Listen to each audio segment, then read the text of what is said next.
नमस्कार आप सभी को।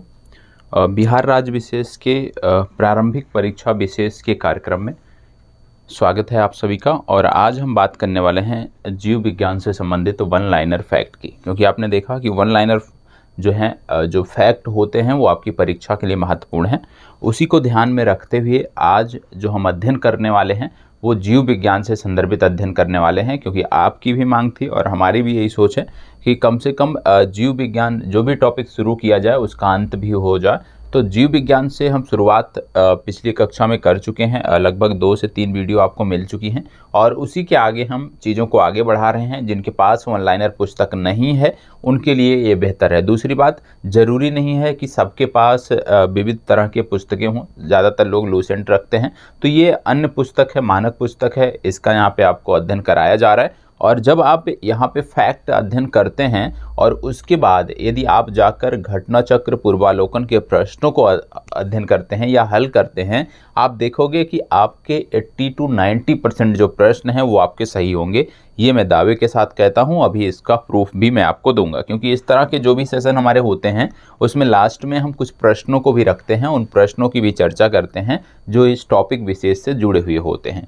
दूसरी बात, आप जानते हैं कि आपके साथ जो अभी तक कार्यक्रम चल रहे थे उनमें एक था जिसमें हम विगत वर्षों के प्रश्नों का अध्ययन करते थे, महत्वपूर्ण प्रश्नों का अध्ययन करते थे। तो अब आपको 3 कार्यक्रम याद रखिएगा, 3 कार्यक्रम जो मेन हैं। पहला है जिसमें हम प्रीवियस ईयर या महत्वपूर्ण प्रश्नों को देखते थे। दूसरा ये वन लाइनर फैक्ट हो गया। तीसरा एक आप में से हो सकता है कुछ लोगों के पास हो, घटना चक्र की एक पुस्तक आती है और उस पुस्तक में ग्राफ और चित्रों के माध्यम से बहुत अच्छी तरह से डिटेलिंग होता है विषय वस्तु का। वो चीज़ मैं राज व्यवस्था से शुरू कर रहा हूँ। तो आपको प्रत्येक दिन, एक दिन प्रीवियस ईयर देखने को मिल जाएगा, एक दिन वन लाइनर देखने को मिल जाएगा और एक दिन ये चित्र और ग्राफ के माध्यम से हम राज व्यवस्था का अध्ययन देखेंगे।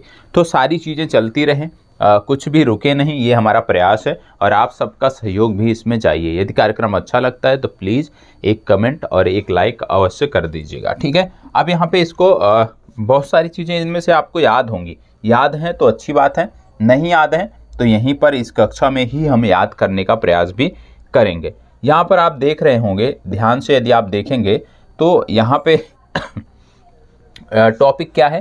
टॉपिक हमारा है पाचन तंत्र।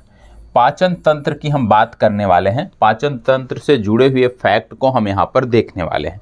सबसे पहली बात है, बोला जा रहा है कड़वाहट के लिए मानव जीभ का संवेदनशील क्षेत्र कौन सा होता है? कड़वाहट के लिए मानव जीभ का संवेदनशील क्षेत्र कौन सा होता है? तो याद रख लीजिएगा, ये होता है जीभ के पीछे का भाग, ठीक है। तो कड़वाहट के लिए जो संवेदनशील क्षेत्र होता है, जहाँ से आपको कड़वाहट का पता चलता है, वो है जीभ के पीछे का भाग। ये आपको पता होना चाहिए। अगला है, मानव शरीर में पाचन का अधिकांश भाग संपन्न कहाँ होता है? मानव शरीर में, पिछले दिनों प्रश्नों के रूप में भी हमने इसको देखा था कि मानव शरीर में पाचन का जो अधिकांश भाग होता है वो संपन्न होता है छोटी आंत में। कहाँ पर संपन्न होता है? छोटी आंत में संपन्न होता है। ये भी आपको पता होना चाहिए। आगे बढ़ते हैं। अगला है, प्रोटीन, वसा और कार्बोहाइड्रेट में मनुष्य की मुख गुहा में पाचन प्रारंभ होता है किसका? तो याद रखिएगा, यहाँ पे बात है प्रोटीन, वसा और कार्बोहाइड्रेट्स की। तो मनुष्य की मुख गुहा में यदि हम बात करें कि किसका पाचन प्रारंभ होता है, तो वो होता है कार्बोहाइड्रेट्स का, ठीक है। कार्बोहाइड्रेट्स का जो पाचन है वो मनुष्य की मुख गुहा में प्रारंभ होता है, ये आपको पता होना चाहिए। अगला कह रहा है, लार, स्टार्च, प्रोटीन, रेशे, वसा में से जिसके पाचन में सहयोग करती है। जो लार स्टार्च है ये प्रोटीन, रेशे और वसा में किसके पाचन में सहयोग करती है? तो याद रखिएगा, ये स्टार्च के पाचन में सहयोग करती है। ये आपको पता होना चाहिए, ठीक है। तो इस तरह से जो आप फैक्ट देखेंगे ये आपके लिए बहुत महत्वपूर्ण है। इस फैक्ट की PDF की यदि हम बात करें, आपको एक टेलीग्राम ग्रुप की लिंक मैं दे दूंगा, ठीक है। साथ ही साथ आप मोबाइल ऐप से जुड़े हैं, BPSC मोबाइल ऐप से, वहाँ भी मैं आपको शेयर कर दूंगा। तो टेलीग्राम ग्रुप की जो लिंक दूंगा उससे आप जुड़ जाइएगा, वहाँ पर आपको इसकी PDF मिल जाएगी। और PDF मिलने के बाद एक बार इस विषय वस्तु का आप स्वयं से भी अध्ययन अवश्य करिएगा, ठीक है। आगे बढ़ते हैं। अगला है, ध्यान से देखिएगा, अगला कह रहा है, मनुष्य की मुख गुहा में निम्न में से किसका पाचन प्रारंभ होता है? हमने देख लिया कार्बोहाइड्रेट्स का। अब बोला जा रहा है एंजाइम क्या है। एंजाइम के बारे में हमने बताया था कि जो जैव रासायनिक क्रियाएं होती हैं उनकी गति को एंजाइम बढ़ा देता है। क्या करता है? जैव रासायनिक क्रियाओं की गति को बढ़ा देता है। तो एंजाइम क्या है? एंजाइम एक प्रकार का बायो उत्प्रेरक है, ये आपको पता होना चाहिए। एंजाइम एक प्रकार का बायो उत्प्रेरक है, लेकिन मूलतः एंजाइम क्या है? तो मूलतः एंजाइम एक प्रोटीन है। तो आपकी परीक्षा में दोनों नहीं दिए होंगे। यदि आपसे एंजाइम के बारे में पूछा जाता है तो या तो आपकी परीक्षा में बायो उत्प्रेरक दिया होगा या तो प्रोटीन दिया होगा। तो आपको टिक किस पे करना है? यदि बायो उत्प्रेरक दिया है आप बायो उत्प्रेरक पे जाओगे, यदि प्रोटीन दिया हुआ है तो आप प्रोटीन को टिक करोगे। अन्यथा आपकी परीक्षा में ई विकल्प का ऑप्शन है कि इनमें से कोई नहीं या इनमें से एक से अधिक। यदि दोनों दिए हुए हैं तो आप ई विकल्प पर जाएंगे। ठीक है। अगला है जाइमेज, इनवर्टेज, माल्टेज, योम डायस्टेज में से वह एंजाइम जो ग्लूकोज को एथेनॉल में परिवर्तित करता है या एथेनॉल में परिवर्तित करने को प्रेरित करता है, वो कौन सा है? तो याद रखिएगा, ग्लूकोज को एथेनॉल में परिवर्तित करने के लिए प्रेरित करने वाला जो एंजाइम है उसका नाम है जाइमेज। जाइमेज नामक जो एंजाइम है ये ग्लूकोज को एथेनॉल में परिवर्तित करने के लिए प्रेरित करता है। ठीक है। अगला है जैविक सिस्टम में रासायनिक क्रिया की प्रक्रिया को तेज करने में उत्तरदायी पदार्थ है। अभी आपको बताया कि एंजाइम का जो कार्य है वो है जैव रासायनिक क्रियाओं की गति को बढ़ा देना, जैव रासायनिक क्रियाओं को तीव्र कर देना। तो यहाँ पे वही चीज़ पूछी जा रही है, तो इसका सही उत्तर क्या हो जाएगा? इसका सही उत्तर हो जाएगा एंजाइम। ठीक है। चलिए आगे बढ़ते हैं और अगला प्रश्न देखते हैं। अगला फैक्ट यहाँ पे आपको देखने को मिल रहा है, बोला जा रहा है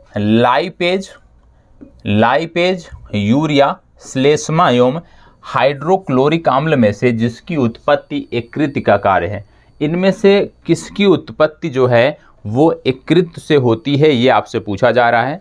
तो यहाँ पे क्या क्या दिया है? लाइपेज एक एंजाइम है, यूरिया, श्लेष्मा और हाइड्रोक्लोरिक अम्ल की बात की जा रही है। इन चारों में से यदि हम बात करें कि किसकी उत्पत्ति जो है वो यकृत का कार्य है, तो याद रखिएगा यूरिया का जो उत्पत्ति होता है ये यकृत में होता है, इसकी उत्पत्ति यकृत का कार्य है, ये आपको पता होना चाहिए। ठीक है। चलिए आगे बढ़ते हैं। लिपिड्स का पाचन निम्नलिखित में से कुछ की उपस्थिति में होता है। किसकी उपस्थिति में होता है? लिपिड्स जो है इसका पाचन किसकी उपस्थिति में होता है? पहला है पित्त अम्ल, दूसरा है लाइपेज, तीसरा है पेप्सिन, तो और अगला है इनमें से कोई नहीं। तो यदि हम बात करें लिपिड्स के पाचन की तो क्या बोला है? 1 और 2 सही है। मतलब लिपिड्स का जो पाचन है वो लाइपेज एंजाइम और पित्त अम्ल की उपस्थिति में होता है। लिपिड्स का पाचन लाइपेज एंजाइम और पित्त अम्ल की उपस्थिति में होता है। देखो इस तरह के जो आपके प्रश्न देखने को मिल रहे हैं या इस तरह के जो आपको फैक्ट देखने को मिल रहे हैं, इसके बारे में आपको बता दूं कि जितना आप देखोगे इन चीज़ों के बारे में, जितना आप पढ़ोगे, जितना बार बार रिवाइज करोगे, उतनी चीज़ें आपकी ये बेहतर होने वाली हैं। ठीक है। तो इनका बार बार रिवाइज करना है, बार बार इनका रिवीजन करना है। और जो भी फैक्ट है देखो कहानी की तरह पढ़ना है। एक स्टोरी जैसे आप पढ़ते होगे, कोई भी मूवी यदि आप देखते होगे तो एक बार देखने के बाद याद रह जाती। क्यों याद रह जाती? क्योंकि आप वहाँ पे रटने का प्रयास नहीं करते हो। ठीक है। चीज़ों को, स्टोरी को याद करने का प्रयास नहीं करते हो। कोई भी कहानी आप पढ़ते हो तो याद करने का प्रयास नहीं करते हो, लेकिन वो चीज़ें याद रहती हैं। तो हमें बर्बली बिना किसी हेडक के जब आप ऑनलाइनर पुस्तक पढ़ते हैं या इसकी प्रश्नों की PDF को आप पढ़ते हैं तो आपको रटने का प्रयास नहीं करना है, रटने के स्टेज पे नहीं जाना है। सिर्फ और सिर्फ कहानी की तरीके से पढ़ते हुए जाना है आराम से। लेकिन हाँ, मन मस्तिष्क जो है वो उसी पर केंद्रित होना चाहिए, भटकाव नहीं होना चाहिए। और उसके बाद क्या करना है आपको? जो आपके प्रश्न होते हैं, विगत वर्षों के जो प्रश्न हैं, कोई भी वन लाइनर पुस्तक आप पढ़ते हैं, कोई पुस्तक पढ़ सकते हैं आप, जिस टॉपिक का वन लाइनर पढ़ रहे हैं उससे जुड़े हुए प्रश्न जो आपके हैं उन प्रश्नों को भी आपको हल करना चाहिए। यदि आप उन प्रश्नों को भी हल करेंगे साथ ही साथ, तो निश्चित रूप से आपने जो पढ़ा है वो कैच हो जाएगा। और यह भी आपको पता चल जाएगा कि जो आपने पढ़ा है, जो अभी आपने पढ़ा है, वो कितना, आप कह सकते हो उससे कितना बेनिफिट मिल रहा है, या जो आपने समय दिया है उससे क्या आउटपुट निकल कर आ रहा है, यह भी आपको पता चल जाएगा। ठीक है। तो यहाँ पे ध्यान रखना है चीज़ों को। और इस तरह से पढ़ना है तो चीज़ें आपकी बेहतर होंगी। ठीक है, चलिए आगे देख लेते हैं। अगला बोला जा रहा है एंजाइम लाइपेज का स्रोत क्या है। जो लाइपेज एंजाइम है इसका स्रोत क्या है, तो लाइपेज एंजाइम का स्रोत है अग्नाशय, ये आपको पता होना चाहिए। अगला बोला जा रहा है मानव तंत्र में ट्रिप्सिन, गैस्ट्रिन, टाइलिन एवं पेप्सिन में से पाचक एंजाइम कौन सा है। कौन सा पाचक एंजाइम नहीं है, इन तीनों में से बोला जा रहा है ट्रिप्सिन, गैस्ट्रिन, टाइलिन और पेप्सिन में से कौन सा पाचक एंजाइम नहीं है। तो याद रखिएगा पाचक एंजाइम मैंने आपको पूर्व में भी बताया है कि 3 प्रकार के पाचक एंजाइम होते हैं और वो तीनों कौन हैं। पहला है ट्रिप्सिन, दूसरा है टाइलिन और तीसरा है पेप्सिन। ये 3 प्रकार के पाचक एंजाइम होते हैं। इनमें गैस्ट्रिन का नाम दिया है, ये पाचक एंजाइम नहीं है। ठीक है, चलिए आगे बढ़ते हैं।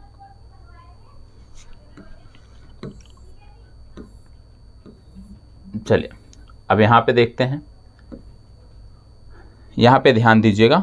यहाँ पे बोला जा रहा है यूरिएज, सल्फेटेज, ट्रिप्सिन एवं प्रोटीएस में से प्रोटीनों के पाचन में सहायक एंजाइम है। जैसे अभी आपने देखा कि पाचक एंजाइम 3 प्रकार के होते हैं। अब यहाँ पे बोला जा रहा है कि जो 3 प्रकार के पाचक एंजाइम होते हैं उनमें से कौन सा एंजाइम है जो प्रोटीन के पाचक में सहायक है। बताएं इनमें से कौन सा है जो प्रोटीन के पाचक में सहायक है। अभी आपने 3 पढ़े थे, ट्रिप्सिन पढ़े थे, टाइलिन पढ़े थे और पेप्सिन पढ़े थे। ट्रिप्सिन, टाइलिन और पेप्सिन ये 3 प्रकार के पाचक एंजाइम होते हैं। अब इनमें से कौन सा है जो प्रोटीनों के पाचन में सहायक है, तो इसका नाम है ट्रिप्सिन। याद कर लीजिएगा ट्रिप्सिन नामक एंजाइम जो है ये प्रोटीनों के पाचन में सहायक है, प्रोटीनों के पाचक में सहायक है। और 2 एंजाइम कौन से हैं, एक है टाइलिन और दूसरा है पेप्सिन। ये क्या है, ये तीनों के तीनों पाचक एंजाइम है, पाचक एंजाइम, ये आपको रट जाना है। ठीक है, अगला है स्टार्च को जल अपघटन से ग्लूकोज बनाने वाला एंजाइम कौन सा है। स्टार्च को जल अपघटन से ग्लूकोज बनाने वाला एंजाइम कौन सा है, तो इसमें आप याद रख लीजिएगा ये है एमाइलेज। ठीक है, एमाइलेज नामक एंजाइम है। अगला है एंजाइम ट्रिप्सिन उत्प्रेरक का कार्य करता है। एंजाइम ट्रिप्सिन उत्प्रेरक का कार्य कहाँ करता है। अभी आपने देखा कि प्रोटीनों के पाचन में जो सहायक एंजाइम है वो है ट्रिप्सिन, तो इसका संबंध कहाँ से होगा, प्रोटीनों से होगा। तो प्रोटीनों को अमीनो अम्लों में परिवर्तित करने के लिए एंजाइम ट्रिप्सिन जो है ये उत्प्रेरक का कार्य करता है। तो ट्रिप्सिन याद कर लीजिएगा कि ट्रिप्सिन का संबंध प्रोटीनों से है या प्रोटीनों के पाचन में सहायक है, साथ ही साथ या प्रोटीनों को अमीनो अम्लों में परिवर्तित भी कर देता है। अगला है मानव शरीर में पुच्छ संलग्न होता है कहाँ पे, तो ये संलग्न होता है बृहदांत से, ये आपको पता होना चाहिए। ठीक है, अगला मानव शरीर में क्षुद्रांत के 3 संरचनात्मक भागों की लंबाई का सही क्रम क्या है, और ये घटते हुए क्रम में है। तो पहला है शेषांत, दूसरा है मध्यांत और तीसरा है ग्रहणी। ये तीनों भी आपको पता होना चाहिए। ठीक है, तो इस तरह से यदि आप फैक्ट देखेंगे, जितना ज़्यादा से ज़्यादा प्रारंभिक परीक्षा के लिए फैक्ट देखेंगे उतनी चीज़ें आपकी बेहतर होने वाली है। ठीक है, अब यहाँ पे क्या दिया है, यहाँ पे दिया है एंजाइम तथा उसके कार्यों का सही जोड़ा। ठीक है, मतलब सबसे पहले आपको दिया है ई कोलाई प्रतिबंधित, ये है डीएनए को विशिष्ट। ठीक है, दूसरा है एंडो न्यूक्लियस सेकेंड, स्थलों पर काटने के लिए। अगला है, इसमें यदि हम बात करें, दोनों आपने देख लिया। अब यहाँ पे कुछ चीज़ें और फैक्ट दी हुई हैं, इसको हम देखते हैं। यहाँ पे बोला जा रहा है शरीर में अतिरिक्त ग्लूकोज ग्लाइकोजन में परिवर्तित होकर भंडारित रहता है कहाँ पर। जो शरीर में हमारे अतिरिक्त ग्लूकोज होता है ये ग्लाइकोजन में परिवर्तित होकर कहाँ भंडारित होता है, तो ये ग्लाइकोजन में परिवर्तित होकर यकृत में भंडारित होता है। कहाँ भंडारित होता है, यकृत में भंडारित होता है। अगला है यकृत एवं मांसपेशियों में ऊर्जा जमा होती है किस रूप में। यकृत में यदि बात करें या मांसपेशियों में बात करें, ऊर्जा जो जमा होती है वो ग्लाइकोजन के रूप में होती है। याद रखिएगा ग्लाइकोजन के रूप में जो ऊर्जा है ये यकृत और मांसपेशियों में जमा होती है। साथ ही साथ जो हमारे शरीर में अतिरिक्त ग्लूकोज होता है वो ग्लाइकोजन में परिवर्तित होकर यकृत में भंडारित हो जाता है। ठीक है, अगला है मानव शरीर की सबसे बड़ी ग्रंथि कौन सी है? तो मानव शरीर की जब बात करते हैं तो सबसे बड़ी ग्रंथि है यकृत। मानव शरीर की सबसे बड़ी ग्रंथि जो है वो है यकृत। अगला है प्लीहा, अग्नाशय, अपेंडिक्स और पित्राशय अंगों में से पित्त का संचय कहाँ पे होता है? तो पित्त का जो संचय होता है वो निश्चित रूप से पित्राशय में होता है। तो आसान सा प्रश्न है, आप कर सकते हो। अगला है शरीर के जिस भाग में पित्त का निर्माण होता है उसको क्या कहते हैं? तो जब हम बात करते हैं पित्त का निर्माण कहाँ से होता है, तो जो पित्त का निर्माण है वो यकृत में होता है। कहाँ पर होता है? पित्त का निर्माण यकृत में होता है, ये आपको पता होना चाहिए। और यह भी आपने देखा कि शरीर में जो अतिरिक्त ग्लूकोज है ये ग्लाइकोजन में परिवर्तित होकर यकृत में ही जमा रहता है। तो जो भी फैक्ट हैं, जैसे यकृत से संबंधित कई सारे फैक्ट आए, ठीक है, तो जहाँ पे आप फैक्ट नोट कर रहे हो तो यकृत हेडिंग के अंतर्गत उनको यदि आप नोट कर लोगे तो चीज़ें आपकी बेहतर रहेंगी। ठीक है, चलिए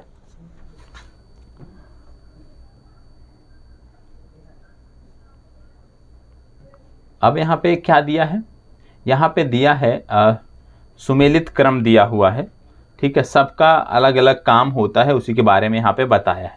जैसे अभी आपने देखा था कि प्रोटीनों के पाचन में जो सहायक प्रोटीन है उसकी जब हमने बात किया था तो आपने देखा था ट्रिप्सिन जो है, ट्रिप्सिन प्रोटीन जो है ये प्रोटीनों के पाचन में सहायक है। अभी आपने देखा था ट्रिप्सिन जो है ये प्रोटीनों के पाचन में सहायक है।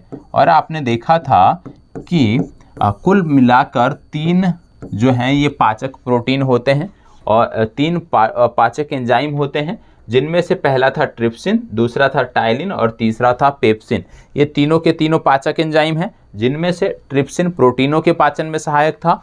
अब इसी तरह से टाइलिन यदि हम बात करें तो टाइलिन स्टार्च को पचाता है, मतलब स्टार्च के पाचन में सहायक है। तो टाइलिन क्या हो गया? टाइलिन का संबंध हो गया स्टार्च से। अगला है पेप्सिन। पेप्सिन के बारे में यहाँ पे बात हो रही है कि प्रोटीनों को पचाता है। अगला है रेनिन, रक्त में एंजियोटेंसिन को जो है एंजियोटेंसिन में बदलता है, ये भी आपको पता होना चाहिए। ठीक है, तो इनके बारे में आपको पता होना चाहिए। जितना ज़्यादा से ज़्यादा आप इसको नोट करोगे, जितना ज़्यादा से ज़्यादा आप इनको रिवाइज करोगे, उतनी चीज़ें आपकी बेहतर होंगी। ठीक है, तो प्रोटीनों के पाचन में सहायक 2 प्रकार के एंजाइम आपने देखे, एक आपने देखे पेप्सिन और दूसरा आपने देखा ट्रिप्सिन। तो ट्रिप्सिन और पेप्सिन जो हैं ये 2 एंजाइम जो हैं ये प्रोटीनों के पाचन में सहायक हैं, और एक एंजाइम है टाइलिन जो कि स्टार्च को पचाता है। कहने का मतलब जो 3 पाचक एंजाइम हैं वो प्रोटीन और स्टार्च को पचाने से संबंधित हैं, ये आपको पता होना चाहिए। ठीक है, चलिए आगे बढ़ते हैं। अब यहाँ पे दिया था ऑक्सीटोसिन भी दिया था। ऑक्सीटोसिन क्या होता है? ऑक्सीटोसिन जो होता है ये स्मूथ मसल्स जो होते हैं इनमें सिकुड़न प्रेरित करता है। ऑक्सीटोसिन का काम क्या हो गया कि जो स्मूथ मसल्स हैं या जो मसृण मसल्स हैं उनको जो है सिकुड़ने में प्रेरित करता है, उनको सिकुड़ने में प्रेरित करता है, ये आपको पता होना चाहिए। अब यहाँ पे भी कुछ चीज़ें दी हुई हैं, जैसे विटामिन का संबंध कैरोटीन से। यदि हम बात करें, कैरोटीन एक विटामिन है, विटामिन से संबंधित है। एंजाइम की बात करें तो पेप्सिन एक प्रकार का एंजाइम है। हार्मोन की बात करें तो टेस्टोस्टेरोन एक हार्मोन है।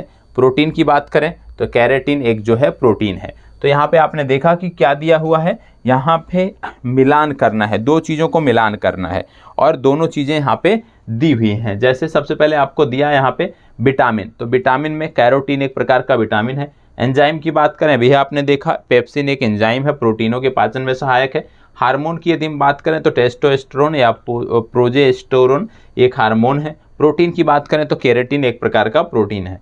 इसी तरह से यहाँ पे दिया है सही सुमेलित है, जैसे दाक्षा शर्करा इसका संदर्भ है ग्लूकोज से, फल शर्करा इसका संबंध है फ्रक्टोज से, दुग्ध शर्करा इसका संबंध है लैक्टोज से, चीनी का संबंध है सुक्रोज से। तो इसको रट लीजिएगा, दाक्षा शर्करा इसका संबंध है ग्लूकोज से, फल शर्करा इसका संदर्भ है फ्रक्टोज से, दुग्ध शर्करा इसका संबंध है लैक्टोज से, चीनी का संबंध है सुक्रोज से। और स्टीविया है, स्टीविया क्या है? एक प्राकृतिक स्वीटनर है। तो याद रखिएगा स्टीविया क्या है? एक प्राकृतिक स्वीटनर है, ये आपको पता होना चाहिए। चीनी का संबंध सुक्रोज से, दुग्ध शर्करा का संबंध है लैक्टोज से, और फल शर्करा का संबंध है फ्रक्टोज से, दाक्षा शर्करा का संबंध है ग्लूकोज से।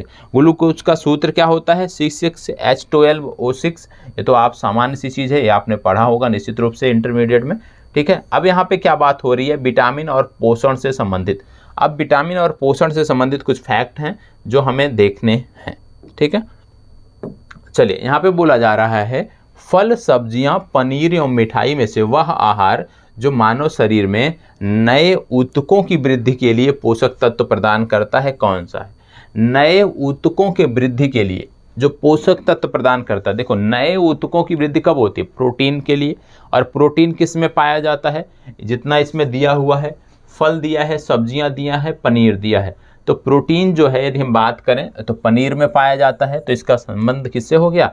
पनीर से हो गया। पनीर क्या है? नए ऊतकों की वृद्धि के लिए जो है वो पोषण प्रदान करता है। इसीलिए जब आप जाते हैं, यदि आप वर्कआउट के लिए जाते होंगे तो आपको प्रोटीन बोला जाता है, चाहे आप प्रोटीन जो है नेचुरल प्रोटीन ले या बहुत सारे वेब प्रोटीन जो आते हैं वो आपको लेना होता है। क्यों? क्योंकि इससे आपकी मसल्स जो है वो ग्रो करती है, ठीक है। अगला है प्रोबायोटिक खाद्य से संबंध निम्नलिखित कथनों पर विचार कीजिए। प्रोबायोटिक खाद्य में सजीव जीवाणु विद्यमान होते हैं जो मानव के लिए लाभकारी जाने जाते हैं। दूसरा, प्रोबायोटिक खाद्य अंतः फ्लोरा के अनुरक्षण में सहायता देता है।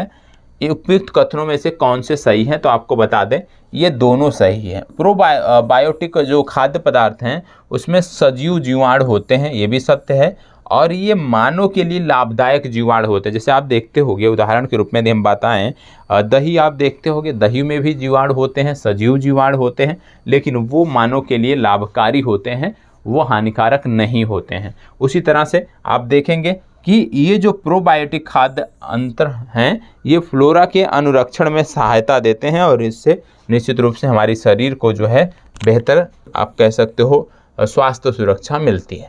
अगला है, इसमें ध्यान दीजिएगा, यहाँ बोला जा रहा है न्यूट्रास्टिलिक्स उत्पाद हैं जिनमें पोषण और औषधि प्रभाव पाया जाता है। याद रखिएगा, फंक ने किसका आविष्कार किया था? तो याद रखिएगा, जब विटामिन की बात आती है तो विटामिन से संबंधित तथ्य आपको पता होना चाहिए कि फंक ने विटामिन का आविष्कार किया था। किसका किया था?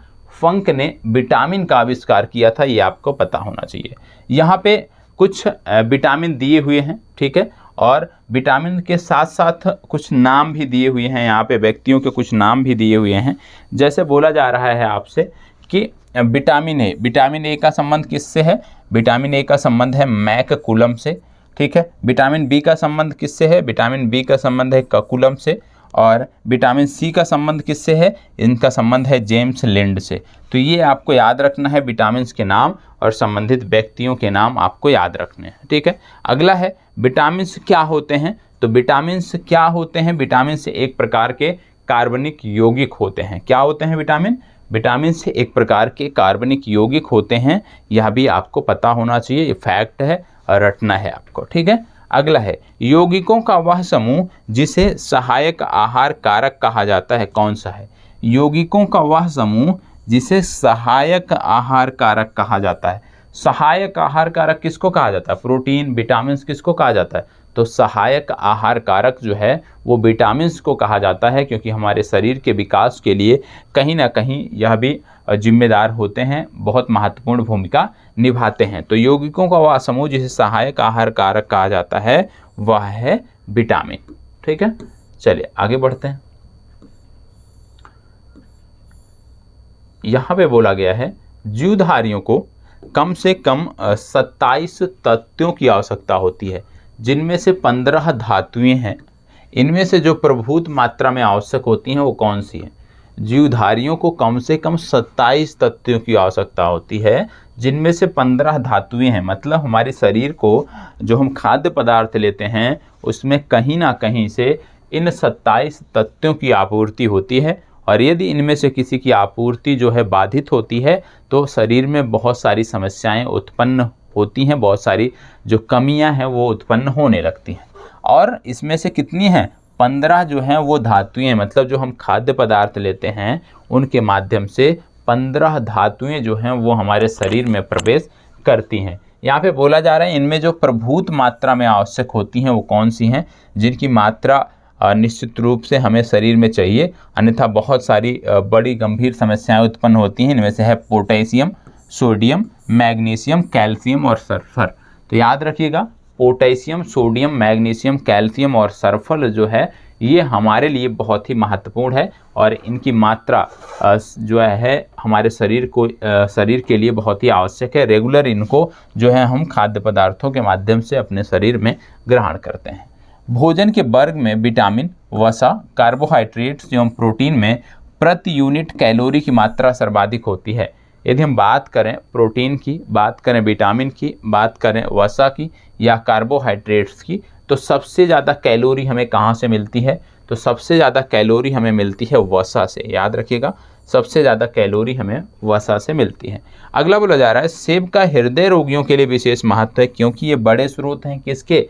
सेब में क्या पाए जाते हैं? सेब में कुछ धातुएं पाई जाती हैं और ऐसी धातुएं पाई जाती हैं जिनकी आप कह सकते हो हमारे शरीर को महती आवश्यकता होती है, अनिवार्य रूप से उसकी आवश्यकता होती है। और उनमें से सबसे महत्वपूर्ण जो सेब में पाया जाता है वो है पोटेशियम। तो याद रखिएगा, सेब में जो महत्वपूर्ण तत्व पाया जाता है वो है पोटेशियम।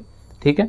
अगला है आहार में नियमित रूप से ताज़े फल और सब्जियां ग्रहण करना वांछनीय है, क्योंकि ये ऑक्सीकरण रोधी एंटीऑक्सीडेंट की बात हो रही है, तत्वों के अच्छे स्रोत होते हैं और ऑक्सीरोधी तत्व व्यक्ति के स्वस्थ बने रहने और दीर्घायु आने में सहायक होते हैं। क्यों? क्योंकि आप जानते हो ताज़े फलों के लिए क्यों बोला जाता है, क्योंकि जब हम भोजन करते हैं तो उसमें बोला जाता है कि फलों की मात्रा होनी चाहिए। क्यों? क्योंकि ये शरीर में चयापचय के उत्पाद के रूप में उत्पन्न मुक्त मूलकों को निष्क्रिय बनाते हैं। जो हमारे खाद्य पदार्थ होते हैं उससे बहुत सारे ऐसे तत्व होते हैं, क्योंकि आज जब दिन प्रतिदिन लगातार दवाओं का प्रयोग बढ़ रहा है, लगातार कीटनाशकों का प्रयोग बढ़ रहा है, तो बहुत सारे इस प्रकार के तत्व, हानिकारक तत्व हमारे भोजन में, हमारे जो आहार श्रृंखला है उसके माध्यम से प्रवेश करते हैं शरीर में। और इस प्रकार के जो तत्व होते हैं जो हमारे शरीर को आप कह सकते हो जिनकी आवश्यकता नहीं होती है, उनको निष्क्रिय बनाने के लिए जो है वो फलों की आवश्यकता होती है। और इसीलिए फलों को डॉक्टर अनिवार्य रूप से किसी बीमारी में या सामान्य तौर पर भी बोला जाता है कि फलों का सेवन प्रत्येक दिन व्यक्ति के आहार में होना चाहिए। अगला है विटामिन एवं उसकी कमी से सुमेलित रोग, जैसे कैल्सीफेराल। कैल्सीफेराल की कमी से क्या होता है? कैल्सीफेराल की कमी से होता है अस्थि रुग्णता, मतलब हड्डियों से संदर्भित यहाँ पे समस्या होती है। अगला है नियासिन। नियासिन की कमी से क्या होता है? नियासिन की कमी से पेलाग्रा नामक रोग हो जाता है। अगला है कोबालामिन। कोबालामिन से क्या होता है? इससे रक्ताल्पता की समस्या होती है। और थायमीन, आप जानते हैं थायमीन की कमी से बेरी संबंधित समस्या होती है। इसी तरह से बोला गया है कि मानव आहार में पालिश किए हुए चावल के उपयोग से क्या होता है? तो आप देखते होंगे आज के समय में जो चावल हम प्रयोग करते हैं, विशेष रूप से शहरी क्षेत्रों में जो पैकेट वाले चावल होते हैं वो पॉलिश्ड चावल होते हैं। और पॉलिश्ड चावल जो होते हैं उनके ज़्यादा प्रयोग से यदि हम लगातार उनका सेवन करते हैं, उनका ज़्यादा प्रयोग करते हैं, तो बेरी नामक रोग की जो संभावना है वो बढ़ जाती है। तो याद रखिएगा, ज़्यादा पालिश वाले चावल से जो है वो बेरी नामक रोग होने की संभावना बढ़ जाती है। यहाँ पे कुछ विटामिन दिए हुए हैं और उनके प्रचुर स्रोत दिए हुए हैं, जैसे विटामिन B6। क्या दिया हुआ है? Vitamin B6। विटामिन B6 कहाँ पाया जाता है प्रचुर मात्रा में? विटामिन B6 प्रचुर मात्रा में धान की चोकर में पाया जाता है, जिसको बोलते हैं राइस ब्रैन। ठीक है, तो याद रखना है विटामिन B6 यदि आपको चाहिए तो आपको धान का जो चोकर होता है या जिसको राइस ब्रैन कहते हैं उसको सेवन करना पड़ेगा। विटामिन B2 की बात करें, विटामिन B2 जो है ये हरी सब्जियों में पर्याप्त मात्रा में होता है, साथ ही साथ अंडों में भी ये पर्याप्त मात्रा में होता है। तो याद रखना है विटामिन B2 की जब बात करते हैं तो हरी सब्जियां और अंडे की बात होगी। अगला है विटामिन E। विटामिन E कहाँ पाया जाता है? विटामिन E गेहूं अंकुर तेल में पाया जाता है। ठीक है, ये आपको पता हो गया। विटामिन के की बात करें तो अल्फा में विटामिन के पाया जाता है, तो ये इसके प्रमुख स्रोत हैं, ये आपको पता होना चाहिए। तो इस तरह से कई सारे अन्य विटामिन हैं, उनके भी स्रोत पता होना चाहिए, उनसे संबंधित बीमारियां पता होना चाहिए। अभी उसके लिए एक चार्ट यहाँ पे जो है मैंने ऐड किया है, तो वहाँ से चीज़ों को हम समझेंगे। अब यहाँ पे है सब्जियों, मिर्च, कुम्हड़े, मटर एवं मूली में सर्वाधिक विटामिन सी कहाँ पाया जाता है। आप जानते हैं विटामिन सी जो है वो अधिकांश खट्टे फलों में पाया जाता है। तो यहाँ पे यदि हम बात करें सब्जियों में नहीं मिलता है, मिर्च में, कुम्हड़े या मटर, मूली में, तो सबसे ज़्यादा यदि हम बात करें इन सभी में तो विटामिन सी जो है वो मिर्च में पाया जाता है। ठीक है। विटामिन जो खट्टे फलों साइट्रस में पाया जाता है तथा चर्म को स्वस्थ रखने में ज़रूरी होता है, वो कौन सा है। तो खट्टे फलों में जैसे अभी हमने बात किया, सिट्रस फ्रूट में जो पाया जाता है उसको बोलते हैं विटामिन सी। तो विटामिन सी जो है ये सिट्रस फ्रूट में पाया जाता है। अगला है कच्चे एवं ताज़े फल, दूध, घी एवं दालों में से विटामिन सी का मुख्य स्रोत कौन सा है। इन सभी में विटामिन सी का मुख्य स्रोत कौन सा है। देखो सिट्रस जो फ्रूट होते हैं सर्वाधिक मात्रा में विटामिन सी उन्हीं में पाया जाता है। तो यहाँ पे यदि हम बात करें तो दूध गलत होगा, घी गलत होगा, दाल गलत होगा, क्योंकि दाल जो है वो प्रोटीन के स्रोत हैं। तो ये कहाँ पे पाया जाएगा, कच्चे एवं ताज़े फल में। ठीक है। इसके बाद है विटामिन सी का सबसे उत्तम स्रोत क्या है। तो विटामिन सी का जो सबसे उत्तम स्रोत बोला जाता है वो है आंवला। आंवला में विटामिन सी पर्याप्त मात्रा में पाया जाता है और आंवला के लिए जो स्थान प्रसिद्ध है वो है उत्तर प्रदेश का प्रतापगढ़। उत्तर प्रदेश का जो प्रतापगढ़ जिला है वो आंवला के लिए प्रसिद्ध है। आंवला यहाँ पे भरपूर मात्रा में पाया जाता है। अच्छी गुणवत्ता वाला आंवला जो है आपको प्रतापगढ़ में देखने को मिलेगा। अगला है घाव भरने के लिए vitamin A, B, C, D में से सहायक कौन सा है। तो घाव भरने के लिए यदि हम बात करें इनमें से, इन चारों में से यदि हम बात करें तो घाव भरने के लिए जो सहायक विटामिन है वो है सी। देखो ध्यान रखिएगा, इन चारों की बात हो रही, जब ए बी सी डी दिया होगा तब सी विकल्प आपका सही उत्तर होगा। अगला है संतरा, सेब, गाजर एवं आंवला में से विटामिन सी का सबसे अच्छा स्रोत कौन सा है। आपको अभी बताया गया कि विटामिन सी का सबसे उत्तम स्रोत जो है वह है आंवला। तो इसका सही उत्तर क्या हो जाएगा, इसका सही उत्तर हो जाएगा आंवला। ठीक है। इसके बाद यदि हम बात करें, बोला जा रहा है गाजर, अमरूद, आम एवं संतरा में विटामिन सी की मात्रा सर्वाधिक कहाँ से होगी। आप जानते हैं सिट्रस फ्रूट में पर्याप्त मात्रा में विटामिन पाया जाता है, तो जो खट्टे फल होंगे उन्हीं में विटामिन सी की मात्रा सर्वाधिक होगी। तो इसमें से खट्टा फल यदि हम बात करें तो कौन सा है, संतरा है। तो संतरा में सर्वाधिक मात्रा में विटामिन सी पाया जाएगा। अब बात आती है विटामिन सी का रासायनिक नाम क्या है। विटामिन सी का रासायनिक नाम यदि हम बात करें तो इसका रासायनिक नाम है एस्कॉर्बिक अम्ल। क्या नाम है, एस्कॉर्बिक अम्ल विटामिन सी का रासायनिक नाम है। अगला है विटामिन सी मदद करता है किसमें। विटामिन सी लौह के अवशोषण में मदद करता है। विटामिन सी हमारे शरीर में लौह के अवशोषण में मदद करता है। ये फैक्ट आपको रटा होना चाहिए। आगे बढ़ते हैं। बोला जा रहा है vitamin A, vitamin C, vitamin D एवं विटामिन ई में शरीर में भंडारित नहीं होता है। इनमें से कौन सा विटामिन है जो शरीर में भंडारित नहीं होता है। इन चारों में से कौन सा विटामिन है जो शरीर में भंडारित नहीं होता है। तो याद रखिएगा विटामिन सी जो है वो शरीर में भंडारित नहीं होता है। विटामिन जिसकी कमी से खून का थक्का धीरे धीरे बनने की बीमारी होती है वो है विटामिन के। ठीक है। विटामिन के की समस्या से जो है जब घाव होता है तो कभी भी रुकता नहीं है, खून लगातार बहता रहता है, तो ये समस्या होती है।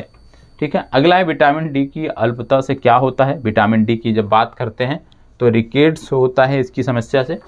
विटामिन डी में पाया जाता है क्या, विटामिन डी में कैल्सीफेराल पाया जाता है। ठीक है। तो कैल्सीफेराल का संबंध किससे है, विटामिन डी से है। विटामिन जो सूर्य के प्रकाश की उपस्थिति में त्वचा में बनता है वो है विटामिन डी। आपको बार बार बोला जाता है कि विटामिन डी यदि आपको लेना है तो सबसे उत्तम जो स्रोत है वो है सूर्य का प्रकाश।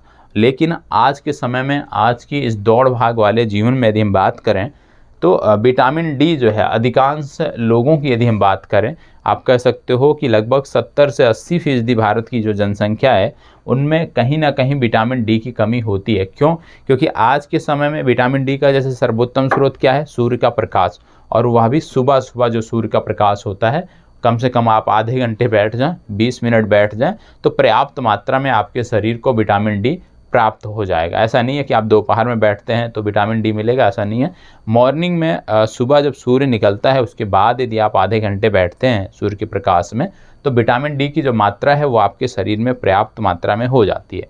पहले ये चीज़ें होती थी। आज के समय में यदि हम बात करें तो कोई सूर्य, इतनी दौड़ भाग की ज़िंदगी है, कोई सूर्य के समक्ष जो है वो 20 मिनट आधे घंटे बैठना नहीं चाहता। और आज जो सबसे बड़ी समस्या है लोगों में, उस अधिकांश लोगों में आप देखोगे विटामिन डी की कमी पाई जाती है, और इसके लिए वो अन्य विकल्प लेते हैं, वो दवाएं लेते हैं, वो टेबलेट लेते हैं विटामिन डी की कमी को पूरा करने के लिए। जबकि सर्वोत्तम स्रोत क्या है कि यदि आप सूर्य के प्रकाश में कुछ समय गुजार देते हैं तो निश्चित रूप से आपके शरीर को विटामिन डी की पर्याप्त मात्रा में मिल जाएगी।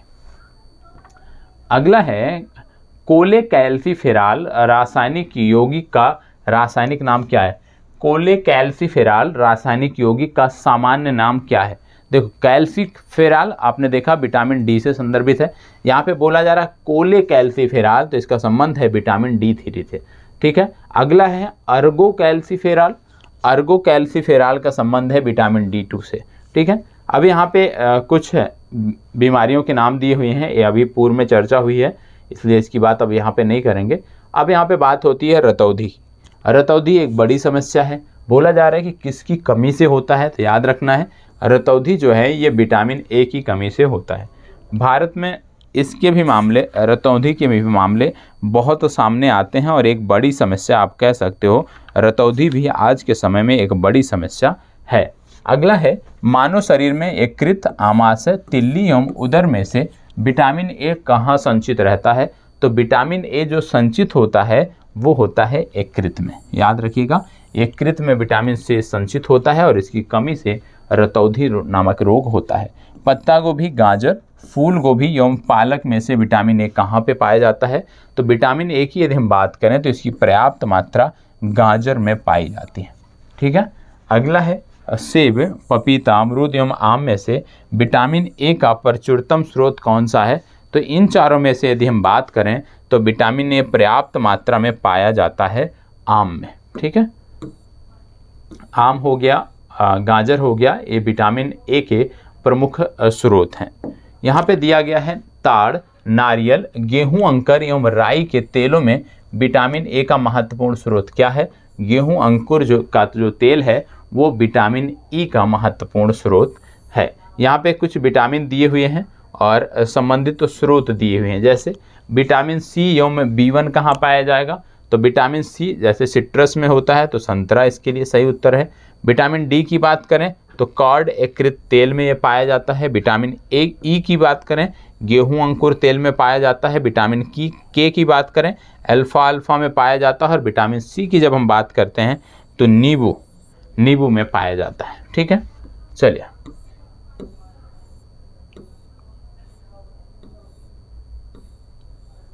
अब यहाँ पे है एक, देखो एक प्रश्न ये याद रखिएगा हमेशा कि किसका निर्माण हमारे शरीर में नहीं होता है? तो विटामिन ए का निर्माण हमारे शरीर में नहीं होता है, ये आपको हमेशा याद रखना है। इसको बाहरी स्रोत से ही लेना पड़ता है। जिस विटामिन में कोबाल्ट होता है वह कौन सा है? कोबाल्ट किस विटामिन में पाया जाता है? तो कोबाल्ट के लिए याद रखिएगा, कोबाल्ट जो है वो विटामिन B12 में पाया जाता है। किस में पाया जाता है? कोबाल्ट की जो मात्रा है वो विटामिन B12 में मिलती है। अगला बोला जा रहा है विटामिन B12 में धातु मौजूद है, कौन सी? कोबाल्ट। अगला है साइनोकोबालमिन क्या है? साइनोकोबालमिन क्या है? ये विटामिन B12 को ही बोलते हैं। ठीक है। अगला है थायमीन क्या है? थायमीन को बोलते हैं विटामिन B1।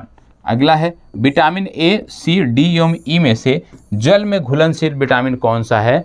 तो इसमें से जल में घुलनशील विटामिन है जो हमें सिट्रस फलों से मिलता है, फ्रूट से मिलता है, उसका नाम है विटामिन सी। विटामिन सी जल में घुलनशील विटामिन है।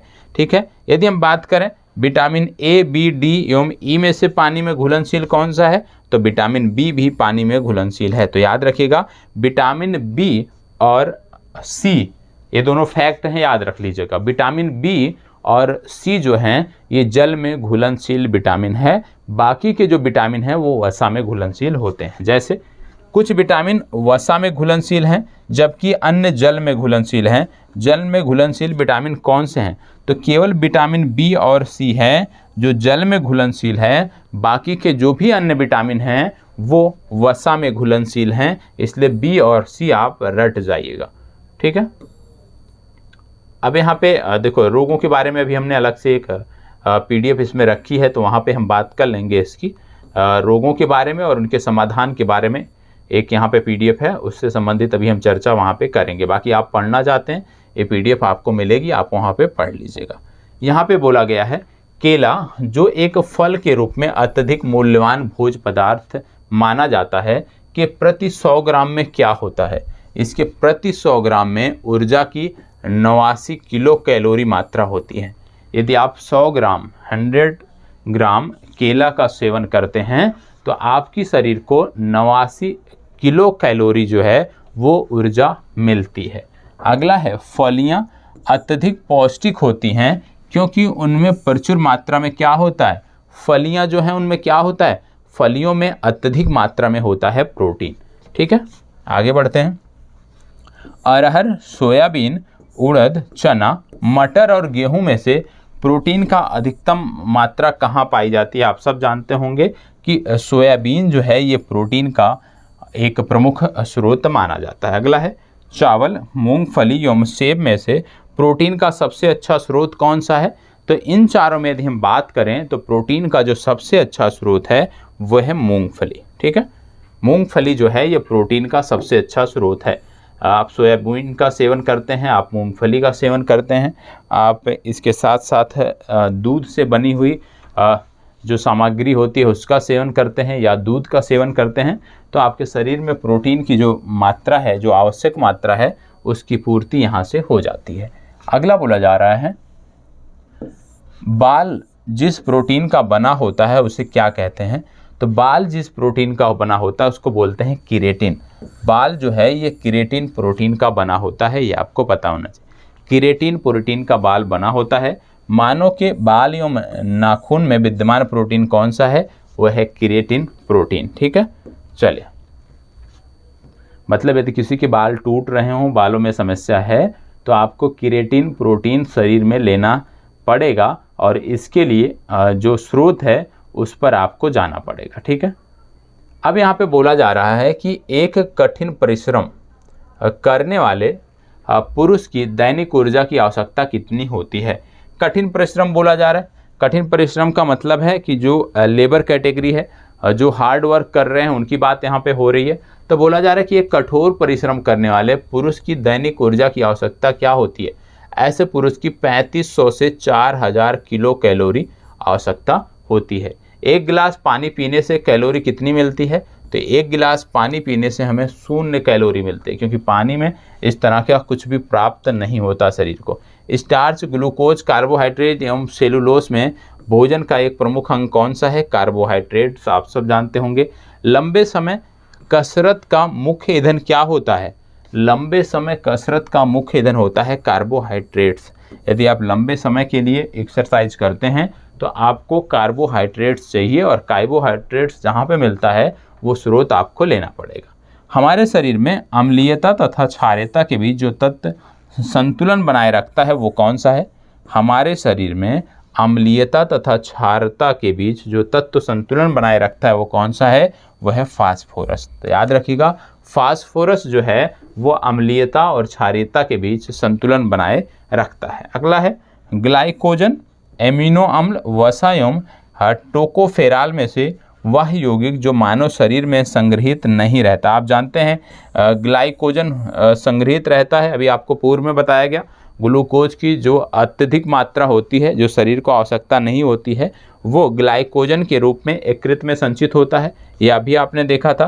तो यहाँ पे बोला जा रहा है कि कौन शरीर में संग्रहित नहीं रहता है? तो ये है एमिनो अम्ल। एमिनो अम्ल जो है ये शरीर में संग्रहित नहीं रहता है। अगला है जामुन, करौंदा, लोकाट अमरूद में से लौह प्रचुर मात्रा में कहाँ पाया जाता है? तो लौह की यदि हम बात करें तो सबसे प्रचुर मात्रा में लौह जो है ये करौंदा में पाया जाता है।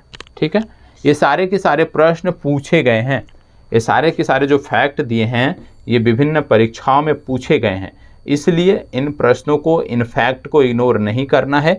इनको कम से कम 2-3 बार जो है सप्ताह में 2-3 बार इनको रिवाइज कर लेना है, जिससे ये चीज़ें आपकी बेहतर हो जाएं और आपको कोई समस्या ना हो। ठीक है, आगे बढ़ते हैं। अगला बोला जा रहा है पालक के पत्तों में विटामिन, आयरन, वसा एवं कार्बोहाइड्रेट्स में से सबसे अधिक मात्रा किसकी होती है? तो इनमें से सबसे अधिक मात्रा होती है आयरन की। ठीक है, तो याद रखिए पालक के पत्तों में विटामिन, आयरन एवं वसा में से सबसे अधिक मात्रा जो है वो आयरन की होती है। इसीलिए जब किसी व्यक्ति को आयरन की कमी होती है तो उससे पालक के पत्तों का सेवन करने को बोला जाता है। गाजर, मटर, चावल एवं पालक में से लौह का अच्छा स्रोत कौन सा है? पालक। सेम, अंडे, हरी सब्जियों एवं दूध में से लौह अंश सर्वाधिक कहाँ होता है? सर्वाधिक लौह अंश जो है वो हरी सब्जियों में पाया जाता है। ठीक है, अगला है बासमती चावल के दाने पकाने पर लंबे हो जाते हैं क्योंकि उसमें बाहुलता किसकी होती है? उसमें बाहुलता होती है एमाइलोज की। तो याद रखिएगा कि एमाइलोज की बाहुलता के कारण ही जो बासमती चावल है उस दाने जो हैं उसके पकाने पे लंबे हो जाते हैं। दूध में मिठास क्यों आती है? तो दूध में मिठास जो है वो लैक्टोज की उपस्थिति के कारण आती है। ठीक है, दूध में मिठास क्यों आती है? तो आपको पता होना चाहिए दूध में जो मिठास है वो लैक्टोज की उपस्थिति के कारण होती है। ठीक है, आगे यदि हम बात करें कि दूध में विद्यमान सैकेराइड कौन सा होता है, तो दूध में जो सैकेराइड विद्यमान होता है उसको बोलते हैं लैक्टोज। लैक्टोज नामक सैकेराइड जो है ये दूध में विद्यमान होता है। आगे बढ़ते हैं। दूध खराब किसके लिए होता है? किसकी वजह से जो है वो दूध खराब होता है? यदि इसकी बात करें तो इसको बोलते हैं लैक्टोबैसिलस बैक्टीरिया। लैक्टोबैसिलस बैक्टीरिया के कारण जो है वो दूध खराब होता है। दूध का दही में परिवर्तन कैसे होता है? दूध का दही में परिवर्तन बैक्टीरिया के द्वारा होता है और इसी जीवित बैक्टीरिया को आप दही में पाते हैं। ठीक है, अगला है गाय के दूध के हल्के पीले रंग का कारण क्या है? कैरोटीन की उपस्थिति के कारण गाय का जो दूध रंग होता है वो पीला होता है। अगला है गाय के दूध पीले सफ़ेद रंग का होता है जिसका कारण उसमें उपस्थित है कैसीन के साथ कैरोटीन। तो कैसीन के साथ कैरोटीन होता है जो सफ़ेद के साथ पीला होता है। पीले के लिए मुख्य रूप से जिम्मेदार कैरोटीन है, सफ़ेद के लिए मुख्य जिम्मेदार जो है वो कैसीन है। तो याद रखिएगा कैसीन जो है ये दूध के सफ़ेद होने के लिए जिम्मेदार है और दूध के पीले होने के लिए जो जिम्मेदार है वो है कैरोटीन। ठीक है, कैसीन सफ़ेद के लिए, कैरोटीन पीले के लिए। अगला है भैंस के दूध में औसत वसा की मात्रा कितनी होती है? तो इसमें 7.2% होती है। इसमें फैट थोड़ा सा ज़्यादा होता है, हालांकि गाय के दूध में ये मात्रा कम होती है। दुग्ध को पचाने वाला एंजाइम, दुग्ध प्रोटीन को पचाने वाला एंजाइम कौन सा होता है? रेनिन नामक एंजाइम है जो दुग्ध को पचाता है, ये आपको पता होना चाहिए। दुग्ध प्रोटीन को पचाता है। कैसीन दुग्ध क्या होता है? कैसीन दुग्ध जो है वो प्रोटीन होता है। ठीक है, तो ये आपके लिए थे फैक्ट जो आप देख रहे हैं। ठीक है, ये औसत मात्रा आपने देख ही लिया कितना होता है। और अभी बहुत सारे फैक्ट ऐसे हैं जिसकी मैंने यहाँ पे PDF जोड़ रखी है, उसकी हम बात करेंगे। जैसे विटामिन से संबंधित इसमें मैंने PDF जोड़ रखी है कि किस विटामिन से कौन सी रोग होता है, साथ ही साथ किस विटामिन की वजह से कौन कौन सी समस्याएं शरीर में आती हैं और उसका स्रोत क्या है कि उस विटामिन को लिया जाए। अब यहाँ पे बात हो रही है लोहा, जस्ता, गंधक और मैग्नीज में सूक्ष्म तत्व नहीं है। इनमें से सूक्ष्म तत्व कौन सा नहीं है? गंधक जो है ये सूक्ष्म तत्व नहीं है। विटामिन A, C, B और K में पपीता में मुख्यतः कौन सा विटामिन पाया जाता है? तो पपीता में मुख्यतः विटामिन C पाया जाता है। ठीक है, फिर आगे बात हो रही है यहाँ पे यदि आप देखोगे तो बोला जा रहा है आम, पपीता, गाजर एवं दूध में से विटामिन A का प्राकृतिक स्रोत कौन सा नहीं है? देखो दूध जो है ये विटामिन A का प्राकृतिक स्रोत नहीं है, हालांकि सबसे ज़्यादा मात्रा यदि हम बात करें विटामिन A की तो आम में पाई जाती है। ये आपको याद रखना है, आम में प्रचुर मात्रा होती है। आम के बाद गाजर जो है ये प्रमुख स्रोत है विटामिन A का। अल्फा कैरोटीन एक प्रोटीन है जो कहाँ उपस्थित होता है? अल्फा कैरोटीन नामक प्रोटीन त्वचा में उपस्थित होता है। ठीक है, अगला है कपास, केस, बाल, लूता, रेशम और खुर में से वह पदार्थ जो प्रोटीन नहीं है वो है कपास, आप सब जानते हैं। अगला है वो तत्व जो सभी प्रोटीनों में विद्यमान होते हैं। सभी प्रोटीनों में जो विद्यमान होते हैं वो क्या हैं? आपको बता दें कि जब बात आती है सभी प्रोटीनों में तो कार्बन सभी प्रोटीनों में विद्यमान होता है, हाइड्रोजन सभी प्रोटीनों में विद्यमान होता है, ऑक्सीजन सभी प्रोटीनों में विद्यमान होता है और नाइट्रोजन सभी प्रोटीनों में विद्यमान होता है। तो कार्बन, हाइड्रोजन, ऑक्सीजन और नाइट्रोजन जो हैं ये सभी प्रोटीनों में विद्यमान होते हैं। ठीक है, अब यहाँ पे संबंधित प्रश्न दिए हुए हैं। जो भी अभी आपने देखा, दो टॉपिक आपने यहाँ पे देखा, विटामिन आपने देखा और विटामिन के साथ साथ पाचन तंत्र आपने देखा। तो इन दोनों से जुड़े हुए प्रश्न यहाँ पर आपको देखने को मिल रहे हैं। अब ये प्रश्न है, सिंपल सा प्रश्न है, एंजाइम मूलतः क्या है? अब आप देख रहे होंगे ये कई बार पूछा गया है, यूपीपीसीएस, एमपीपीसीएस, उत्तराखंड यूपी, कई बार पूछा गया है सिंपल सा प्रश्न, एंजाइम मूलतः क्या है? एंजाइम मूलतः क्या है? दो चीज़ें आपने देखा कि एक तो ये जैव उत्प्रेरक के रूप में कार्य आते हैं, लेकिन जब पूछा जाए मूलतः क्या है तो एंजाइम मूलतः जो है ये प्रोटीन है। सी विकल्प इसका सही उत्तर होगा। इसके बारे में डिटेलिंग भी यहाँ पे दी हुई है, देखिए इसको भी देख लेते हैं। और जब मैं आपको बोलता हूँ कि आपको घटना चक्र पूर्वालोकन पढ़ना है तो घटना चक्र पूर्वालोकन पढ़ने का मतलब है कि आप सिर्फ प्रश्न नहीं देखना है, प्रश्न के साथ साथ जो डिटेलिंग दी हुई है, जो वहाँ पे डिटेल दिया हुआ है उसको भी आपको पढ़ना होता है। जैसे एंजाइम मूलतः प्रोटीन होते हैं जिनका निर्माण प्रायः नाइट्रोजनीय पदार्थों या अमीनो अम्ल के संश्लेषण द्वारा होता है। जैव क्रिया में एक विशेष प्रकार के एंजाइम एक विशेष कार्यों को संपादित करते हैं। ये उसी प्रकार कार्य करते हैं जिस प्रकार एक ताले को खोलने के लिए विशेष चाबी होती है। तो विशेष रूप से ये जैव रासायनिक क्रियाओं की गति को बढ़ा देते हैं और मुख्यतः ये एक प्रोटीन होते हैं। अगला प्रश्न कह रहा है निम्नलिखित में से किस एक की उत्पत्ति यकृत का कार्य है? इनमें से कौन सा है जिसकी उत्पत्ति यकृत का कार्य है? अभी आपको बताया गया, यदि आपने ध्यान से फैक्ट सारे देखे होंगे तो ये प्रश्न का जवाब आपको मिल गया है। देखिएगा और बताइएगा कि इनमें से क्या है। चलिए जवाब दीजिएगा। अभी आपको बताया गया था कि यकृत जो है वो यूरिया को जो है उत्पादित करता है। यूरिया यहाँ से उत्पन्न होती है और यहाँ पे आप देख लीजिए यकृत के बारे में डिटेल दिया होता है। यकृत मानव शरीर की सबसे बड़ी ग्रंथि है। यह उदर गुहा में तंतुपट अर्थात डायफ्राम के ठीक नीचे आंत्रयोजनी अर्थात मेस्टेनी से संयुक्त गहरे लाल भूरे रंग का होता है। इसका भार लगभग 3 पाउंड होता है। यह मानव शरीर का एक महत्वपूर्ण पाचक अंग है जिसके द्वारा 500 क्रियाओं का संपादन किया जाता है। तो याद रखिएगा यकृत जो है, यकृत के माध्यम से 500 क्रियाओं का संपादन मानव शरीर में होता है। अब इनमें से क्या क्या है? जैसे पित्र का उत्पादन, रक्त प्लाज्मा के कुछ प्रोटीनों का उत्पादन, ग्लाइकोजेनेसिस क्रिया द्वारा ग्लूकोज का ग्लाइकोजन में परिवर्तित करना, रक्त में अमीनो अम्लों का नियमन तथा विषाक्त अमोनिया को यूरिया में परिवर्तित करना आदि। तो याद रखिएगा यकृत जो है ये शरीर के अंगों में से महत्वपूर्ण है और आप कह सकते हो कि सबसे ज़्यादा जो महत्वपूर्ण अंग इस प्रकार से यदि हम देखें वैज्ञानिक दृष्टि से तो यकृत ही है। जैविक सिस्टम में रासायनिक क्रिया की प्रक्रिया को तेज करने में उत्तरदायी पदार्थ कौन सा है? आपको अभी मैंने बताया कि एंजाइम जो हैं वो मूलतः प्रोटीन हैं, लेकिन एंजाइम का जो कार्य है वो जैव रासायनिक क्रियाओं को बढ़ा देना है। जैव रासायनिक क्रियाओं को गति देना जो है एंजाइम का कार्य है। और यहाँ पे वही बोला जा रहा है कि जैविक सिस्टम में रासायनिक क्रिया की प्रक्रिया को तेज करने में उत्तरदायी पदार्थ कौन है? तो ये उत्तरदायी पदार्थ है एंजाइम। याद कर लीजिएगा, जैविक सिस्टम में रासायनिक क्रिया की प्रक्रिया को तेज करने में उत्तरदायी पदार्थ एंजाइम है। सभी एंजाइम प्रोटीन्स होते हैं। बहुत से कार्बनिक पदार्थ जैसे प्रोटीन, कार्बोहाइड्रेट एवं वसा को सरल अणुओं में परिवर्तित करने की क्रिया एंजाइम द्वारा संपन्न होती है। अगला है मानव शरीर में प्रोटीन का पाचन निम्नलिखित में से किस अंग में प्रारंभ होता है? प्रोटीन का पाचन किस अंग में प्रारंभ होता है ये बोला जा रहा है। ठीक है, प्रोटीन का पाचन किस अंग में प्रारंभ होता है ये पूछा गया है।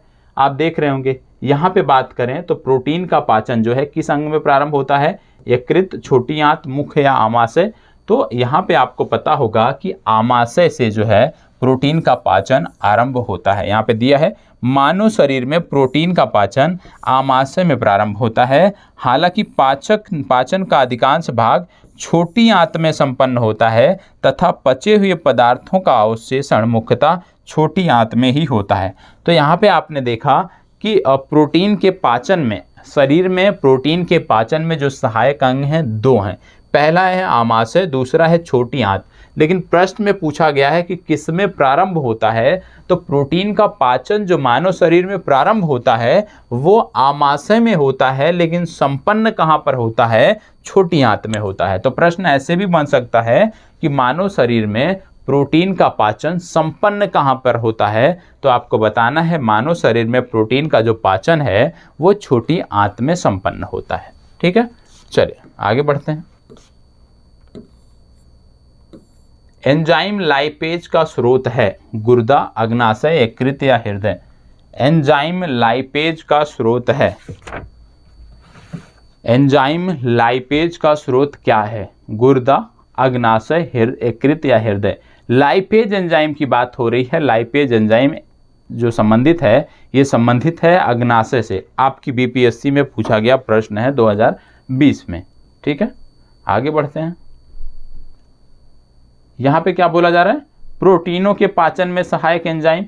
अभी आपको बताया गया ट्रिप्सिन नामक जो एंजाइम है वो प्रोटीनों के पाचन में सहायक एंजाइम है। अब यहाँ पे बोला गया है सूची 1 को सूची 2 से मिलाइए। टाइलिन, पेप्सिन, रेनिन और ऑक्सीटोसिन 4 यहाँ पे दिए हुए हैं। एंजाइम की बात करें तो टाइलिन की बात हो रही है। टाइलिन का कार्य क्या है, देखो अभी आपने देखा था कि मैंने आपको बताया था कि 2 एंजाइम आपको याद रखना है जो प्रोटीनों के पाचन में सहायक हैं, और उनमें से जो प्रोटीनों के पाचन में सहायक एंजाइम हैं उनमें से एक का नाम पेप्सिन है। तो पेप्सिन का संबंध क्या हो गया, प्रोटीनों को पचाने से संबंधित हो गया। टाइलिन का संबंध क्या हो गया, स्टार्च को पचाने से संबंधित हो गया।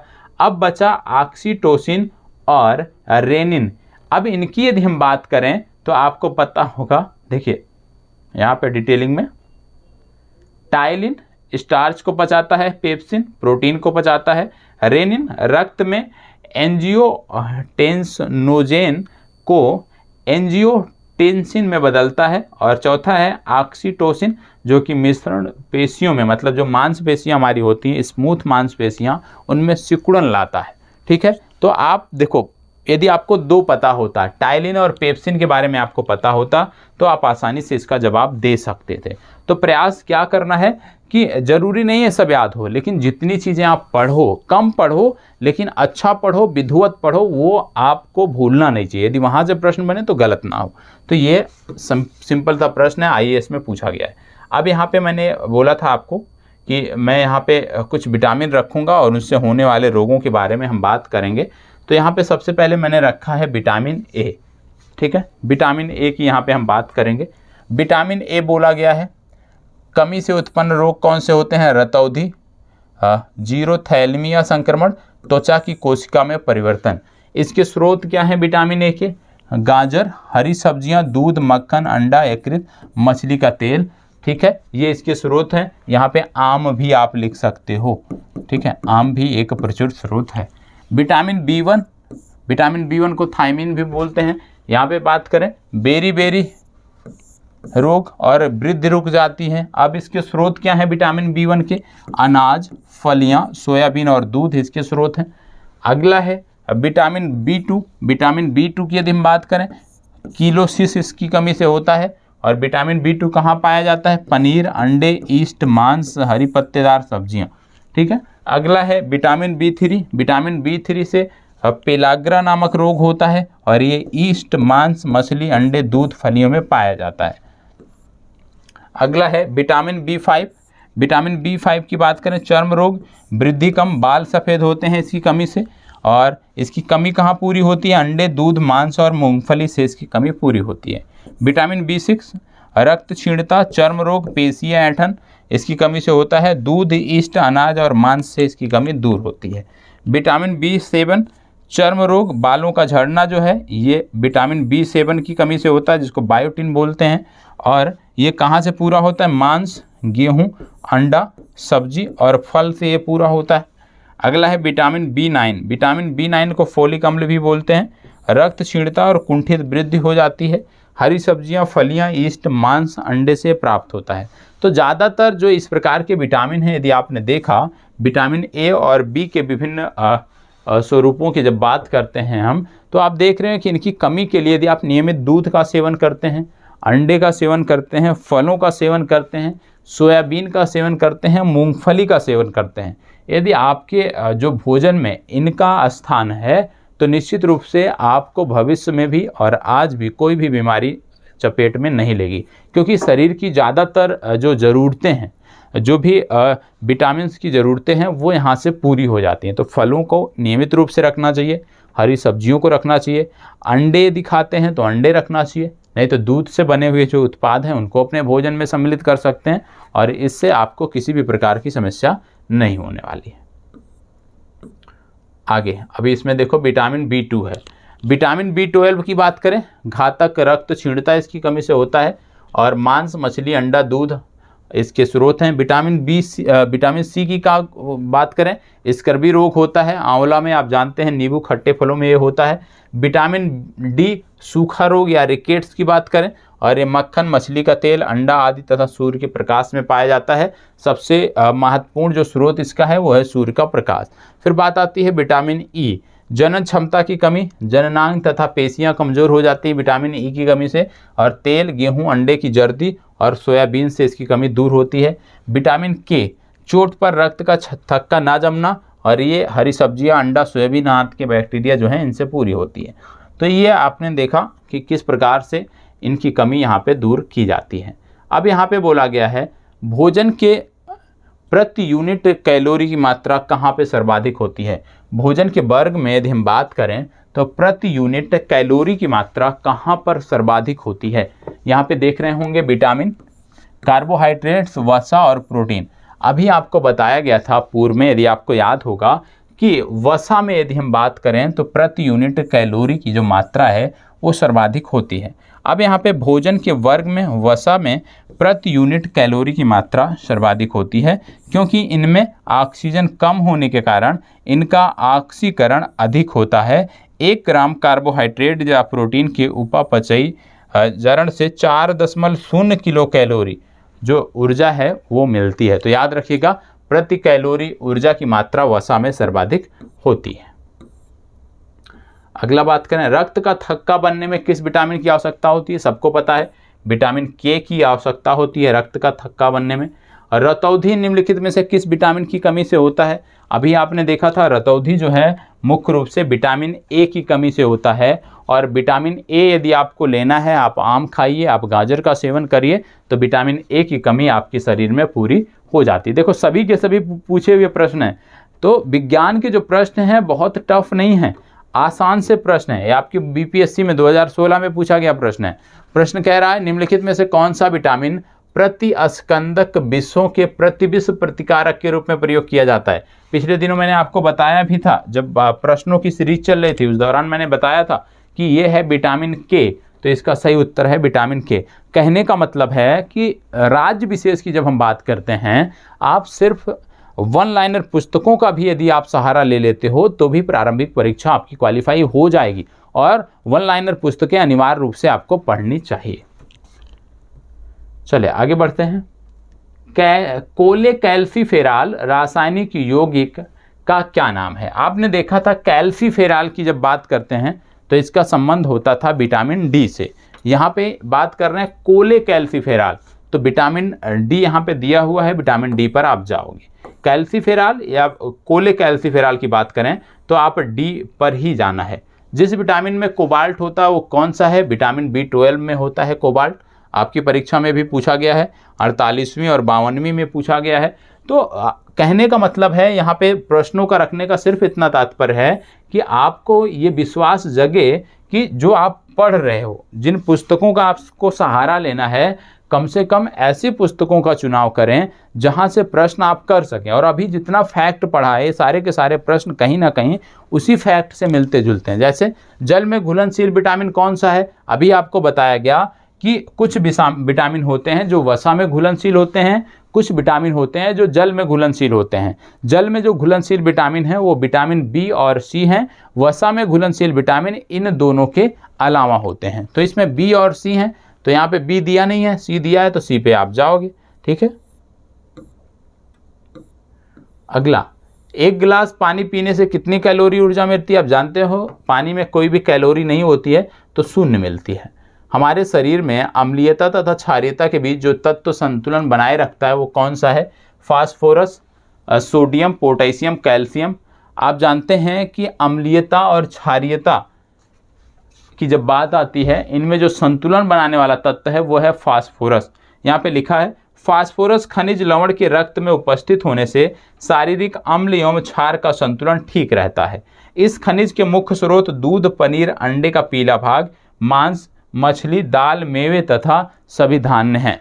तो याद रखना है कि अम्लीयता और क्षारीयता के बीच जो तत्व संतुलन बनाता है उसका नाम है फास्फोरस। ठीक है, चलिए आगे देख लेते हैं। बासमती चावल के दाने पकाने पर लंबे हो जाते हैं, क्यों? क्योंकि उसमें किसका बाहुल्य होता है? अभी आपको बताया गया था कि बासमती चावल जो हैं पकाने पर उसके दाने लंबे हो जाते हैं क्योंकि उसमें एमाइलोज जो है उसकी मात्रा सर्वाधिक होती है, इसकी बाहुलता होती है। ठीक है, अगला प्रश्न, निम्नलिखित दूध का धवल रंग निम्नलिखित में से किसकी उपस्थिति के कारण होता है? अभी आपने देखा था पीला रंग जो है वो कैसीन के सफ़ेद रंग कैसीन के कारण होता है, और पीला रंग यदि हम बात करें तो उसके लिए अभी आपको क्या मैंने बताया था कैसीन के अलावा? चले बताएं, कैसीन के अलावा आज का पहला होमवर्क हो गया कि दूध का जो पीला रंग होता है, विशेष रूप से गाय के दूध का जो रंग पीला होता है वो किसके कारण होता है? सफ़ेद तो मैंने आपको बता दिया कैसीन के कारण होता है। ठीक है, इस प्रश्न का उत्तर हो गया कैसीन के कारण, लेकिन पीला किसके कारण होता है वो आपको बताना है। निम्नलिखित में से कौन सी प्रोटीन दूध में पाई जाती है? तो दूध में जो है वो कैसीन प्रोटीन पाई जाती है। तो आज के लिए जो सीरीज थी हमारी वहीं पे समाप्त होती है, और आपने देखा कि किस प्रकार के प्रश्न हैं। निश्चित रूप से आपकी परीक्षा में यहाँ से प्रश्न देखने को मिलेंगे, तो ध्यान रखना है, चीज़ों को ध्यान से पढ़ना है। ठीक है, धन्यवाद, बहुत बहुत आभार।